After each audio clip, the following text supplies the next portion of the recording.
Tusen takk. Jeg har fått gleden av å introdusere og være en slags mentor for neste forestilling.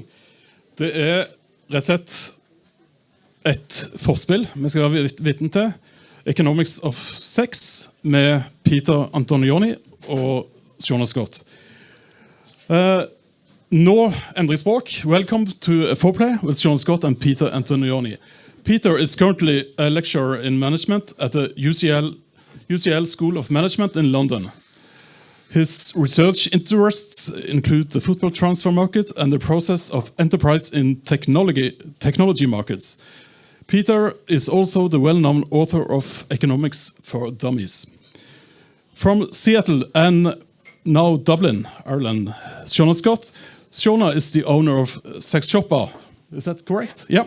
Sexkjøp is Ireland's #1 sex shop on net. Shawna and Peter will give you a basic lesson in sexonomics. That's a new word, sexonomics, by discussing sex work, sex toys, online dating, online porn. Don't worry if you don't know that much about economics and sex. Both will be explained.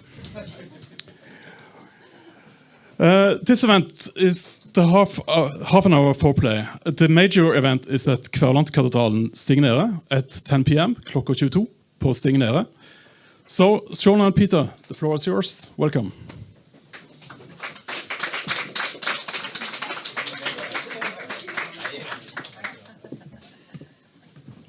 Here, you can take the taller one. Thanks. Thank you. We're both really short people, so we have to adjust the mic. I could do the Lemmy one. We're going to try to talk about sex without mic. Is that okay? Yeah. Yeah. What on earth is economics and sex and sexonomics? Well, What's sex, Shawna? Try to explain. Yeah. No, I mean, basically, economics is something that tries to, if you like, find a logic behind human behavior in all kinds of areas. So pretty much it will go into, anywhere that there's a bit of dirt to grub around in, look at data and look at what kind of processes, what kind of logic, what kind of ways of understanding would we have, and basically we try to do it from the perspective that we know as little about the person as possible. So we're making as few assumptions about the person who's actually acting in some way or another. And we just try and kind of find, well, from first principles, how do you see the world? And then secondly, how do you get data and how do you understand data that shows you various things about the world? So it's, it's a kind of a way, it's more than just, numbers or GDP or things like that. It's actually just a guide to understanding things, is the way I put it. So Peter looks at economics and the economic policies of things, and I talk about sex and the sex industry from a personal perspective since I run an online sex shop. So we've done this talk a couple years in a row at the equivalent festival in Ireland, and it's always gone down quite well. Because people love sex and people like talking about the sex industry, so it's always really fun. And everybody loves economics. I have a lot of students who say exactly that, particularly when their exams are coming up. Well, how did you get the idea to talk about it together? How did you connect? Well, we got put on a panel together at Kilkenomics, the Irish festival, about 3 years ago. We were on the economics of sin, so we were looking at the industries of music and the sex industry and the drugs industry, like black market industries and stuff. And from that, Peter and I just became really good friends, and we're like, we could do an entire show about the sex industry. Like, I have firsthand experience working in it, and, he is an economist and a business lecturer, so it seemed like a perfect fit. The economist's question is to ask about the value of the things on Earth. What about the value of sex? What's the value of an orgasm, for example? What do you want it to be? I don't know. I mean, here's the thing. So economics pretty much proceeds from an idea that any valuations are subjective.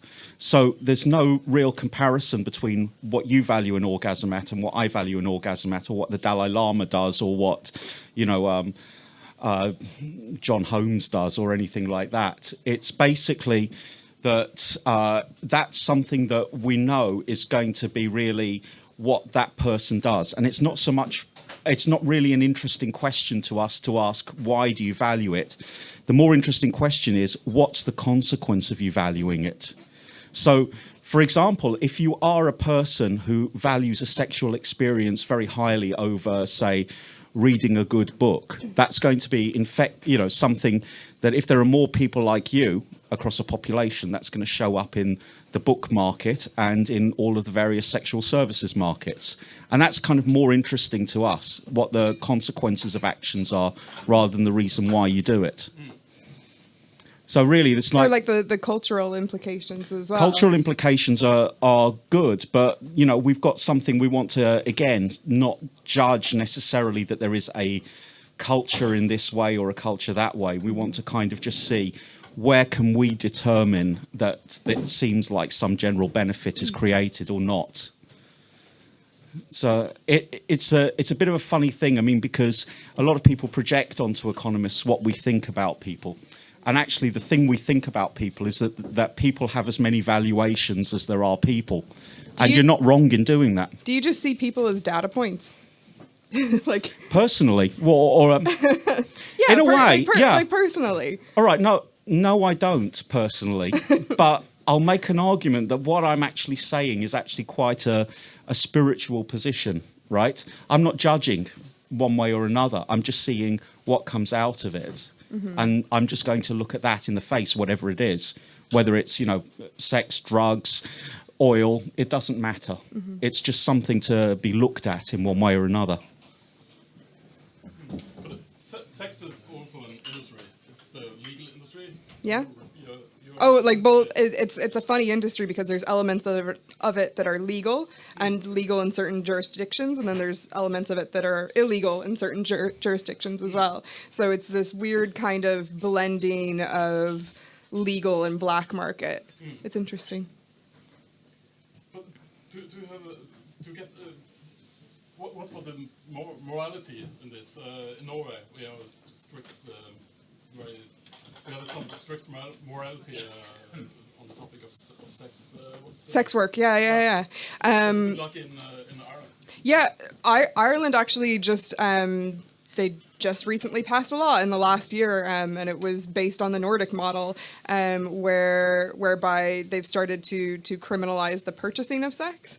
But as Peter and I have talked about in previous talks, we've kind of discussed whether or not that is good for sex workers. Like a lot, actually the vast majority of sex workers, like almost unanimously, sex workers' rights groups are saying that the Nordic model doesn't really work because it pushes the industry underground and makes it less safe for sex workers.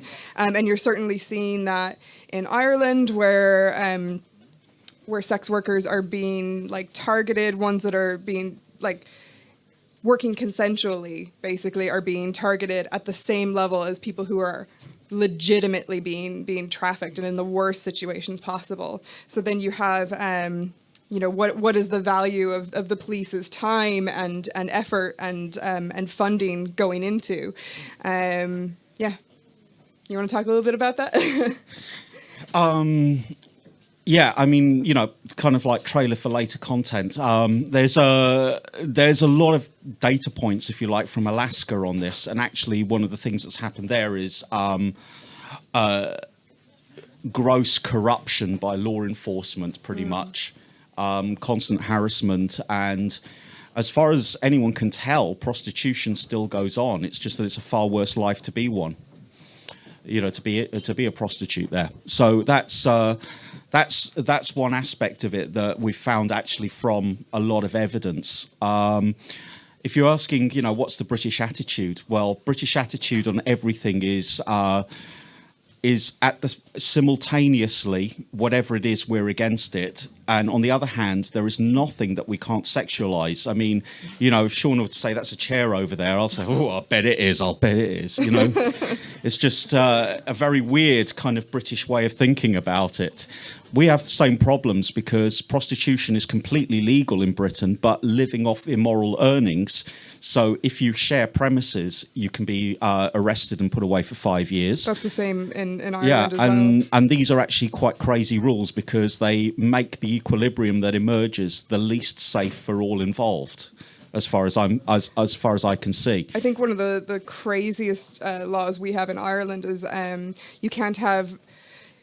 Technically, you can be a sex worker, but you can't work with a coworker, basically. So if you have 2 or more sex workers working together for safety, they can both be charged with brothel keeping. You nicked our law. you were pimping out the other one, but both can be done for it. So it's. Like I have a couple of friends who are sex workers and rights activists, and they said it's made it even more. The law has made it even more like unsafe for them in the sense that they can't be public about what they do because if they're to rent out an apartment, if the landlord finds out what they're doing, the landlord can be done for brothel keeping. So even if it's like private rental where he or she is not working but just living, they could be done for brothel keeping there. So my friend has been kicked out of like multiple places the second the landlord finds out, and it's really difficult for her because she's a rights activist and she's worked with different groups and she's done a lot of television interviews. Like she's very recognizable, so it makes it incredibly difficult for her to find a place to live. Yeah. Det mulig å stille spørsmål fra hvis noen har spørsmål. Just asking if they have some. Yeah, jet over there. I heard this morning that the oil crisis in Stavanger has brought a lift in the visits to museum and concert halls and so on and so forth. Is there any economic relation between sex and the economic crisis? Oh, funny you should mention that. Because the 2 industries that tend to do really, really well in an economic crisis, like in a recession, are the cosmetics industry. Because people are more willing to spend little bits of money on like small gifts for themselves rather than on big extravagant purchases like cars or houses. So they might buy themselves a lipstick, they might buy themselves a nice face cream or something, like little tiny luxuries. And sex, because you're not going out as much, you're not spending as much money on alcohol or holidays or whatever. So didn't you have a brilliant datum actually about the weather? Oh yes, yeah. Yeah, you had a brilliant summer when it was completely wet. Oh, it was two summers in a row. We had very rainy Julys in Ireland, incredibly rainy Julys, and my sales skyrocketed. And I checked with Met Aaron as our meteorological society, just to make sure that the data points were correct. And like we had, I think it was like a 75% increase in rainfall for those 2 Julys, and my sales went up by something like 80-90%. So it was pretty even. So the sex life in Stavanger has to be wild because the weather is always bad and the oil crisis has been really bad. So Brilliant, I'm moving over. See you guys. What about, for instance, Brexit and sex? What are the connections? Sexit. Or soft Brexit or hard Brexit? Wow. Hello. I like the cut of your jib, sir. You're talking like a true Englishman there. Well, this is actually interesting. Apparently, it's put some pressure on relationships as people have found themselves in different camps, is the one thing that has emerged in any data, but there's not actually any data about to form a more accurate view about. I feel what a it's study coming done. on. This sounds like something we could do together. It's another study, but yeah, I mean, there is some evidence that we've seen that there has been more relationship breakups, and actually, one of the things we've found is that people have been looking at Tinder data, and Tinder data is actually really finely grained. So you get to see what people's preferences are when you kind of look through the API and look through what they've got, and people are becoming much more selective. And it's not just things like on race or things, which we found and was actually quite horrifying, but it's also on things like politics. You'd actually have people with banners saying I'd never sleep with a man who supported Trump or whatever, and this has been the similar thing for Brexit actually. Yeah, it's interesting. So, okay, Brexit is the same as exit for sex. For many people. Well, I don't know. I mean, you know, who knows? We may have the mother of all recessions coming on afterwards. So, you know, start buying shares in sex toy manufacturers. Except probably don't for Britain, because we've also got Theresa May's porn firewall. I noticed people were like, what? Well, in the Tory party's continuing mission to take Britain back to the 1950s, Theresa May has decided that too many underage people are getting access to adult content, and that therefore adult content providers, and this might actually even go down to bloggers, if the law's interpreted maximally, have to put up at least require credit card details to make sure that children aren't finding out anything that they wouldn't have learnt from other sources anyway. I got told by one of my British followers on Twitter that my website was blocked. I was quite proud of that. Congratulations. I know. You mentioned Tinder, and there are lots of apps for getting into contact with people. What are the consequences of selectiveness? People have got more selective. That's the really, really obvious one that we can find so far. As far as anything else, you know, you have to wait a little while to get a proper rounded view of the data. But that one just stands out just so clearly. It's as I also heard and I can't remember what podcast, it was probably NPR, because I'm forever listening to NPR, that because people are becoming more and more selective with their online dating, it makes them more picky once they're in relationships, and so long-term relationships seem to be dwindling as well. Yeah, that one at the moment, it's I'd say it's 30% data point and 70% anecdote, but it's one where you get more data because you have to wait a longer time for things like that to really show up. Then that does look like it will be the case. I'd love to fast forward 50 years and like just look at it from that perspective, like where we've gone. What happened during that crazy people where everyone dated online instead of just getting drunk and going for a snog? Okay, maybe there will be some consequences for the birth rates. Well, birth rate's already pretty low in Britain anyway, so I don't know. I mean, I think you know, I don't think that this one will change it all that massively. I think there are a lot of other problems, for example, in economic insecurity and you know, the assortative habits of a relatively small slice of the population, and even with the popularity of Tinder, you're still looking at not the biggest of slices of the population, is probably not going to be something that really changes that very much. So you know, that means we have to look at the stork population again, isn't it? Ireland still has the highest birth rate in Western Europe. We love baby making. Oddly, Italy has the lowest. Really? Yeah. Yeah. Yeah. That's French. Yeah, it's a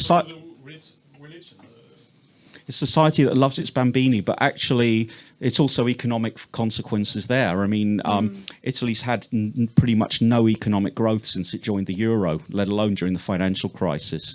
Unemployment's been so terrible that, you know, half the best qualified parts of Italy are actually working in London now. So, you know, it's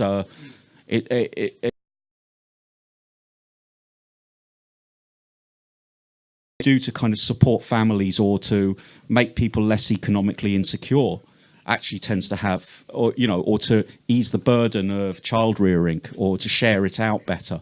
That seems to have a lot more impact.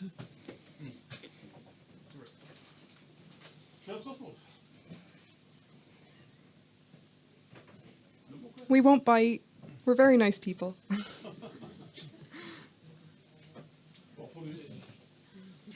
Go on, go again. Go on, man. Given the European crisis, what we have, are there any indications which you would put out how to get the birth rate up? I mean, we don't want to be flooded. Don't wear a condom.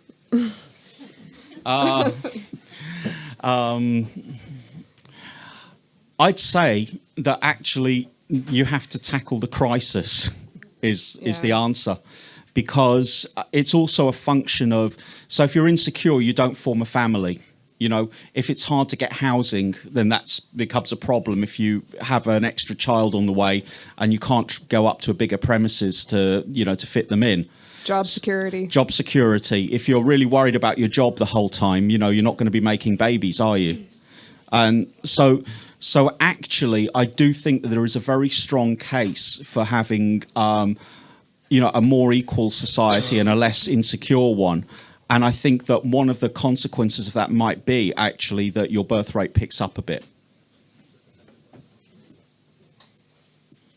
Peter, question. Do you do research on sex and economics? Sort of guerrilla research. It's not my main area, but you know, whenever Shawna comes up to me with a question, I'm just like straight away, right, into the economics database. Blah, blah, blah, blah, who's written on this? Oh, that's interesting. And then start sending her very long emails with really ridiculous papers that she can't possibly, that I can't possibly understand. Some of them. I'll have to be fair about this. Some economics papers are just even to me, are just a set of squiggles with a couple of graphs and a conclusion on the end. So you know, it's fair to say that, you know, really what happens is that you know, Shawna will initiate the question and I'll go and kind of go, there's all of this stuff, how do I translate it to for humans? But, how's the sex online shop going in Ireland? Yeah, I mean, it's a really small market. Ireland's entire population is, I think, roughly smaller than Manchester's. We've I think 4.5 million people, maybe a little bit closer to 5 at this stage. But it's Peter, turn off your phone. This will be Thomas. Are you done? But yeah, it's my full-time job. I love having a shop online. When I first started, I really wanted a retail shop. I had this romanticized idea of having a lovely shop window and having a place that customers could come in and feel comfortable shopping and stuff. But couldn't afford it because the rental prices were so high. We were talking earlier about Ireland pre-boom and you know, then the crash, and our rental market in Ireland is 10% higher than it was at the height of the boom now. So there was no way I was ever going to be able to afford property in Dublin. So having it online has afforded me much more opportunities to reach out to a much wider market across Ireland, to be able to speak to my customers via email, so they feel a little bit more comfortable and find out what they need, and also just in terms of being able to go give talks and do stuff like this. I get to do more fun stuff with my job. But yeah, the market's incredibly small. I can work full time from it, but I'm a one-woman show. I wouldn't be able to employ anyone. And I think it's the same. I've had a look at some of my competitors, and I had one of them ring me recently. And, did they propose forming a cartel? We'll talk about that later.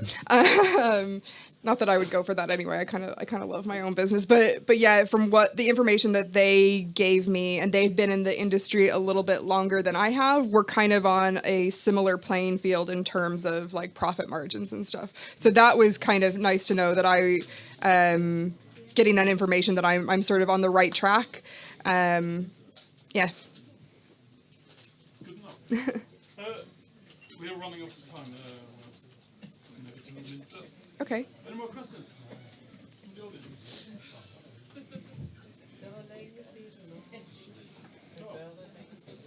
No. Cool.